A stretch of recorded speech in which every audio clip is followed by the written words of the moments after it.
I watched Trump's latest speech attacking our democratic institutions, and I'm going to break down the most dangerous lies about our justice system, intelligence agencies, and constitutional framework in the time it takes to make a cup of coffee.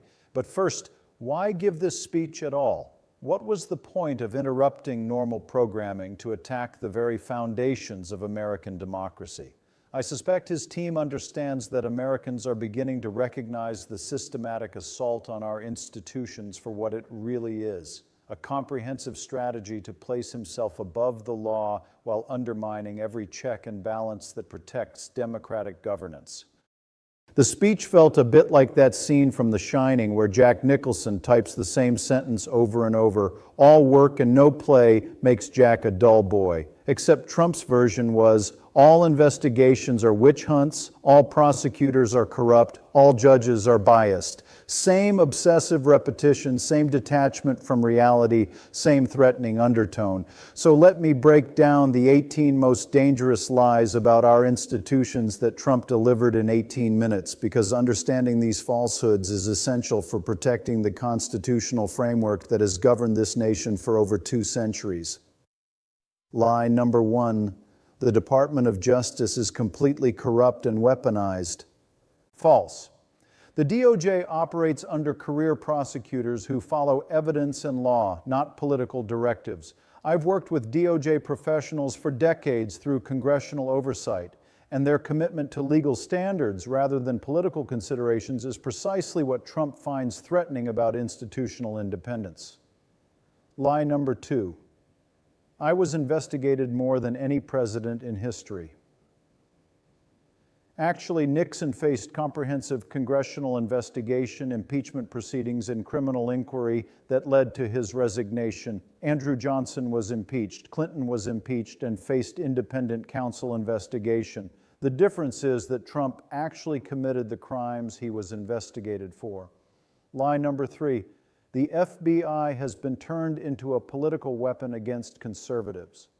The FBI investigates crimes based on evidence, not political affiliation. When they investigated Hillary Clinton's emails, Trump praised their work. When they investigate his classified document theft, suddenly they're weaponized. It's like that scene from Casablanca.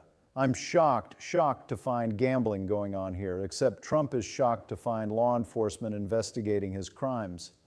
Lie number 4. All the judges in my cases are biased Democrats.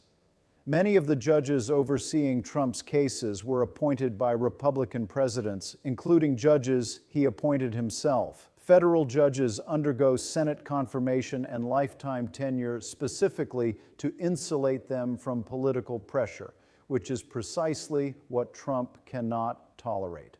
Lie number 5. The January 6th committee was illegal and its evidence should be ignored. The January 6th committee was established under House rules with bipartisan membership. Trump's own Justice Department, his own vice president, and his own White House staff provided the most damaging testimony about his actions. You can't call your own administration officials illegal. Line number 6. The intelligence community spied on my campaign illegally.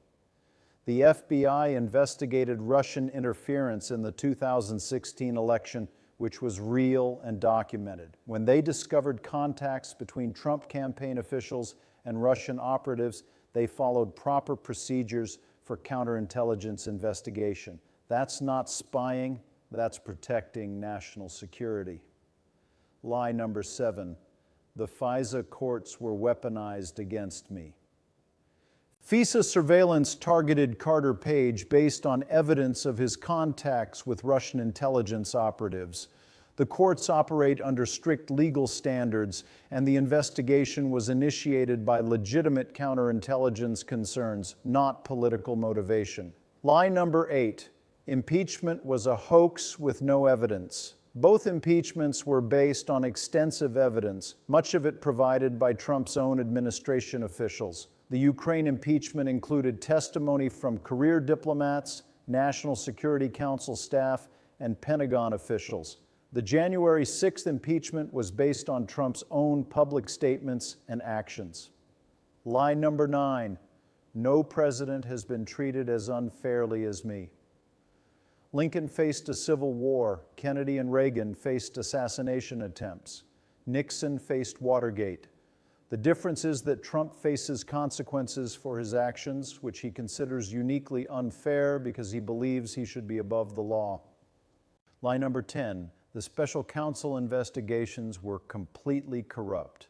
Robert Mueller was appointed by Trump's own Justice Department and operated under DOJ regulations. His investigation resulted in multiple convictions and documented extensive Russian interference. Jack Smith operates under the same legal framework that has governed special counsel investigations for decades. Lie number 11, congressional oversight of my administration was harassment. Congressional oversight is a constitutional responsibility. When I served on the Intelligence Committee, we investigated both Democratic and Republican administrations based on our constitutional duty to provide checks and balances. Trump's resistance to any oversight represents rejection of constitutional governance itself. Lie number 12, the classified documents case is selective prosecution. No other former president has refused to return classified documents, obstruct federal investigation, and allegedly share national security secrets with unauthorized individuals. The prosecution follows standard procedures for classified document mishandling, procedures that apply equally to all citizens. Lie number 13, the Georgia election case is a politically motivated attack. Trump's own phone call asking Georgia's Secretary of State to find votes was recorded and publicly released. You can listen to it yourself. When prosecutors have recorded evidence of potential crimes, investigation follows evidence, not politics. Lie number 14, civil fraud convictions were rigged because there were no victims.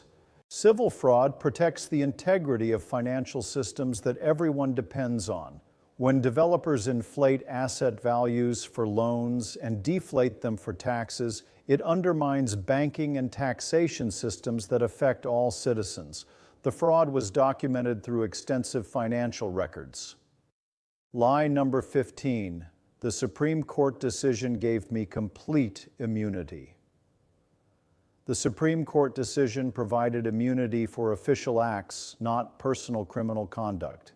The court explicitly stated that presidents cannot commit crimes with impunity, contrary to Trump's interpretation that he can do whatever he wants without consequences.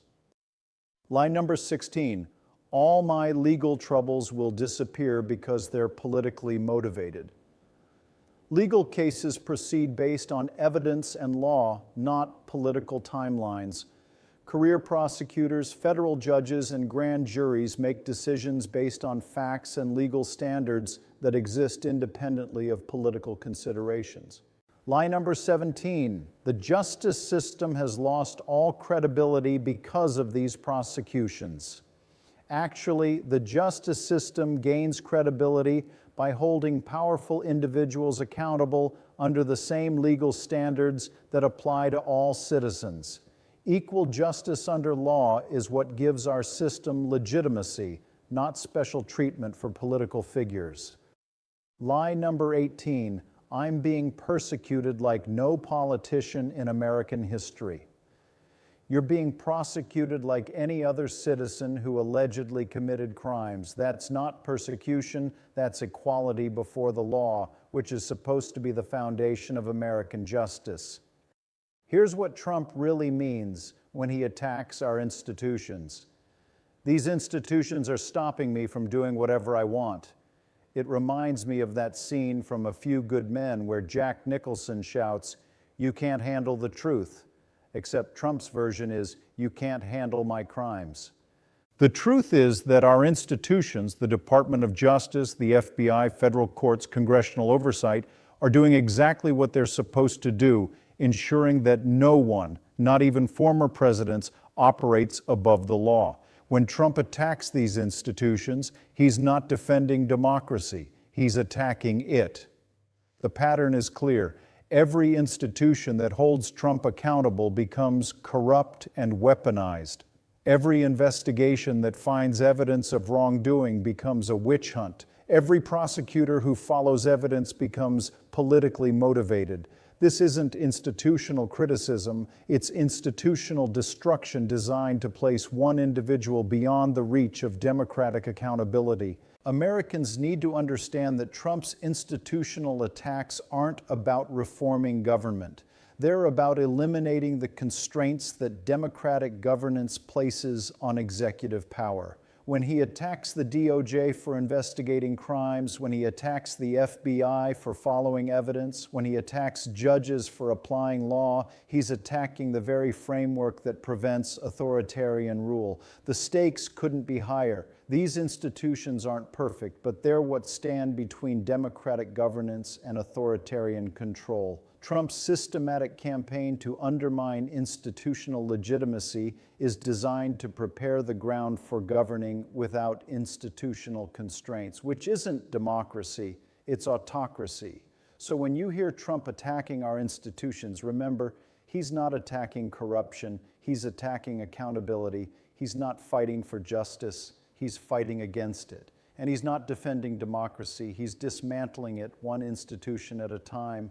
That's 18 lies in 18 minutes. Of course, there were many more, but these 18 reveal the comprehensive strategy. Attack every institution that could hold him accountable, undermine public confidence in democratic governance, and prepare the ground for rule without constitutional constraints. The American people deserve better than a political leader who views constitutional institutions as obstacles to overcome rather than foundations to preserve. Our democracy depends on institutions that operate according to law rather than political preference, and Trump's attacks on these institutions represent attacks on democracy itself.